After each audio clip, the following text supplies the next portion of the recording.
Donc voilà, et après ça pousse jusqu'à l'autre bout.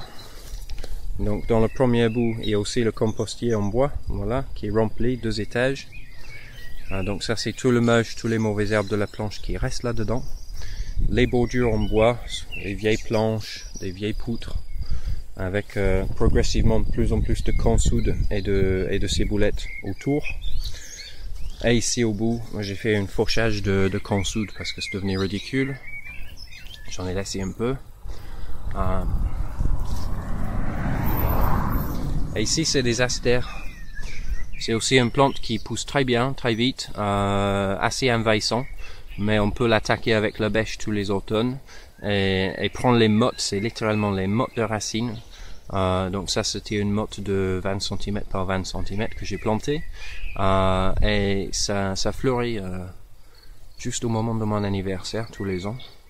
Et en fait ça laisse une petite forêt de tiges creuses et sèches qu'on peut arracher à la main sans outil et ça fait des super fagots pour allumer le feu. Donc ça, on met un peu partout là où ça dérange pas trop et ça nous permet de faire les caillettes de fagots à l'entrée d'hiver. Alors ici, c'est des choux précoces. Donc c'est pas les espèces précoces, c'est les mêmes espèces que je sème le reste de l'année. C'est juste que je les ai démarrés plus tôt que les autres et je les ai déplacés ici et les cultivés sous voile. Il reste les arceaux. Donc là, ils sont beaucoup plus en avant. Il y a des choux cabus. Prend moins de place, fait les plus petites têtes. Je suis plus partant pour faire de la petite légume et pas des grosses. C'est plus facile à vendre, il y a beaucoup de gens célibataires ou que de 2 personnes qui mangent. Des fois un chou, ça peut te prendre la tête pendant 4 jours. Et on finira à la poubelle aussi. Derrière, il y a des petites betteraves en plug and play. Dans les trous, un peu de fenouil, chou rave, excusez-moi, calé entre, donc, qui sortent. Les cosmos, qui aident aussi avec la biodiversité, et les choux rouges.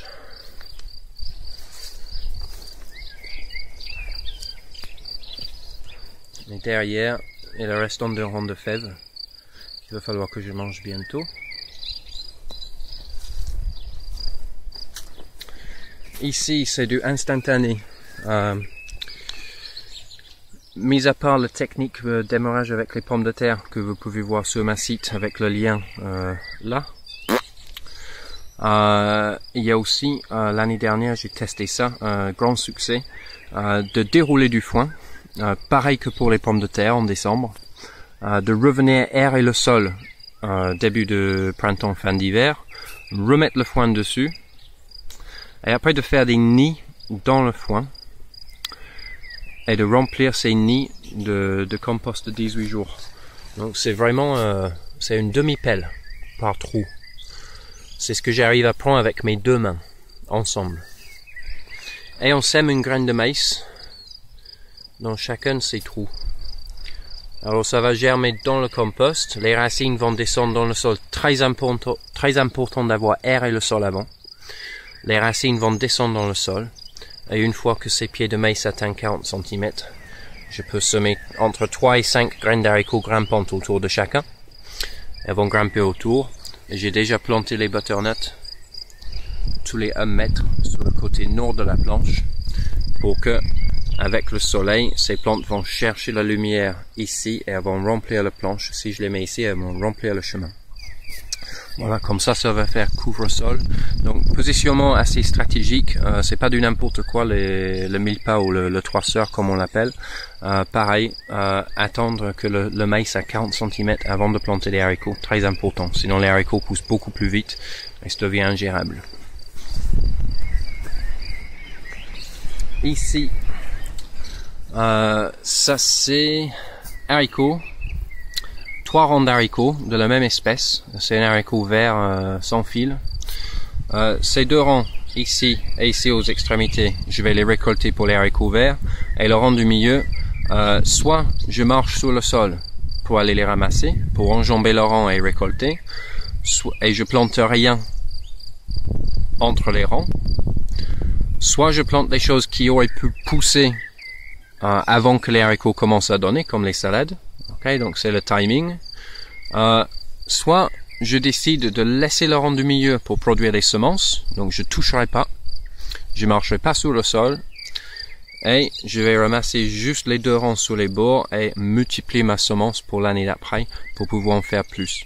Donc ça c'est ce que je vais faire cette année. Du coup j'ai mis des chicorées très proches des haricots pour me laisser de l'espace au moins pour bien travailler ici sur le rond à gauche, et aussi des choux raves aussi en plug and play qui devraient être prêts, vendus et mangés avant que les haricots commencent à produire. Donc on va les enlever. Donc ils étaient plantés juste avant que j'ai semé les haricots. Déjà démarré bien entendu. De ce côté, j'ai aussi mes 3 pieds de courgettes. Qu'ils appellent ça le non-course d'Italie, mais mon cul ça court comme le diable. Et du coup, elle va grimper sur le chemin et je vais juste avoir un peu de jardin qui va être le jungle, mais c'est un risque à prendre. On peut toujours le tailler si c'est trop embêtant. Ici, ça c'est tomates, aubergines, poivrons dehors, avec des pâtissons au milieu. Donc ça c'était grand mulchage, et après les trous, 20 cm par 20 cm par 30 cm de profondeur, remplis de compost de 18 jours, avec du compost d'ortie haché dans le fond. Puis les pieds de tomates plantés aussi profond que possible pour faire les bases racinaires bien développées, comme ça les poils deviennent les racines, et après le cage. Et éventuellement, on va essayer de construire une espèce de serre déplaçable, comme ça, qui ira par-dessus, qui peut bouger avec les tomates tous les ans. Ok, ici, ça c'est toutes les mauvaises herbes que j'ai arrachées en bordure et en bout des planches, dont je n'avais pas de place pour mulcher le sol. Comme ici, je suis en train de faire la carotte.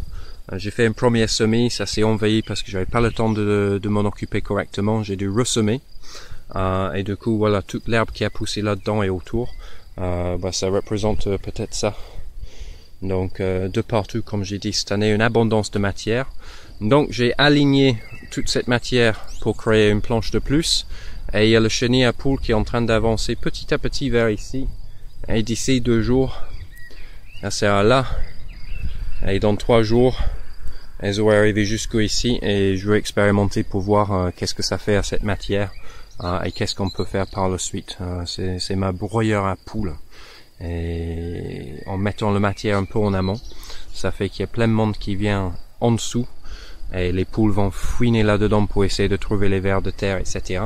Et tous les décompositeurs, et du coup elles vont tout retourner, et je vais voir le résultat après.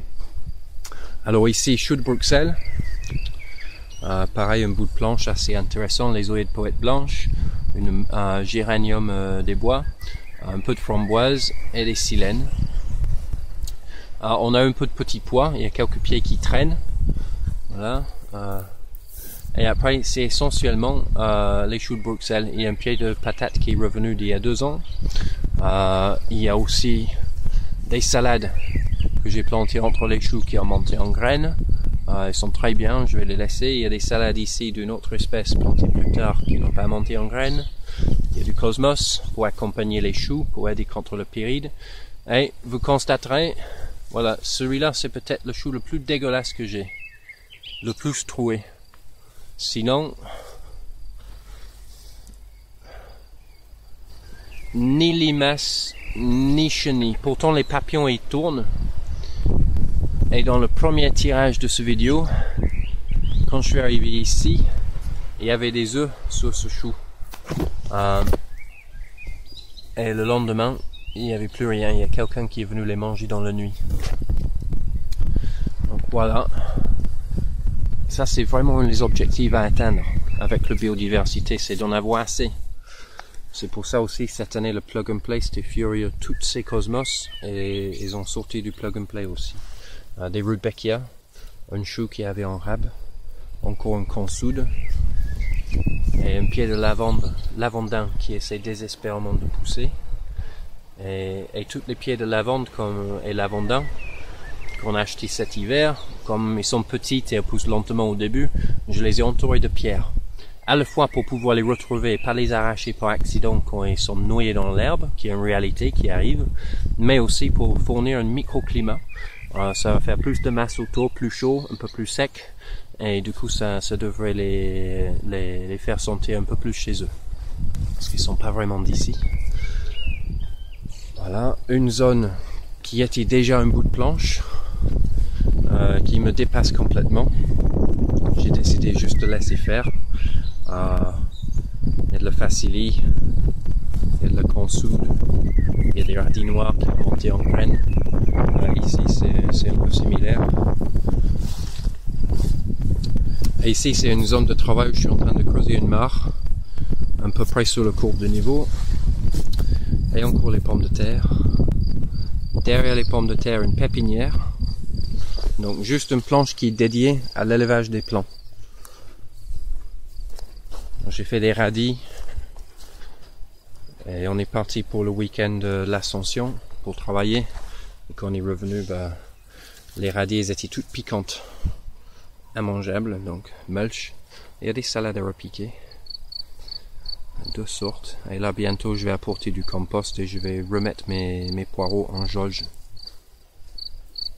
En remontant une île juste pour fournir du biodiversité. Elle n'est pas encore remplie.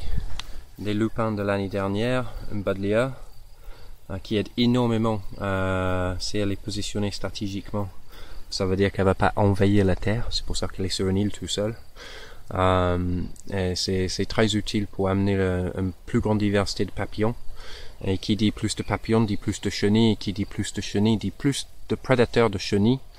Ce qui fait que mes choux n'ont pas été attaqués par le péril des choux, ni l'année dernière, ni cette année encore. Ici, voilà une méli-mélo de transition. Il y a des haricots qui étaient censés être des haricots nains, mais j'ai bien l'impression que c'est des grimpantes. Donc ça c'est une oups. Il y a des courgettes, il y a des salades, il y a des petits pois. Les petits pois devraient être plus ou moins terminés. Les haricots devraient être en train de prendre le relais. Et il n'y a pas si longtemps, c'était rempli de mâches et d'épinards. Voilà. Un peu trop de salade. Mais on peut toujours les donner aux poules si elles montent en graines.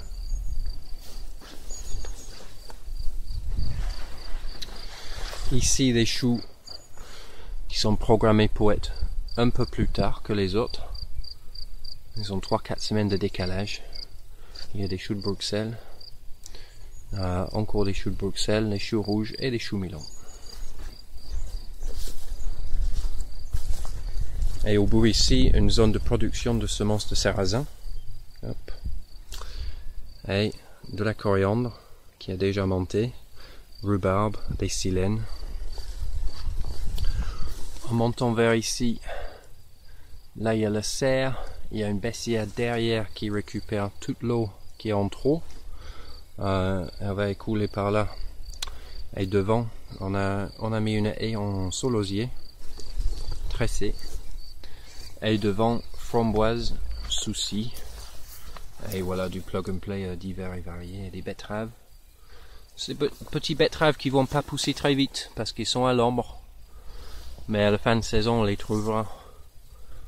Finit par rentrer avec les betteraves surprises quand on les cale un peu partout sur le terrain comme ça. Voilà. Si c'est dégagé, ça voit un peu plus le soleil, c'est un peu plus grand. Les fraises aussi pour commencer à coloniser cette zone. Ça c'est une zone que je veux coloniser de vivaces. Je ne veux plus mettre d'annuels dedans, mais en attendant d'avoir assez d'annuels, plug and play, d'avoir assez de vivaces, plug and play avec des annuels et des bisannuels, juste pour rendre l'espace efficace. Et s'il y a quelque chose à manger, il y a plus de chances que je le désherbe. Bon, on va se retrouver dans la prochaine vidéo et on va aller en face pour voir ce qui se passe dans la zone de production qui s'appelle Ardèchemps.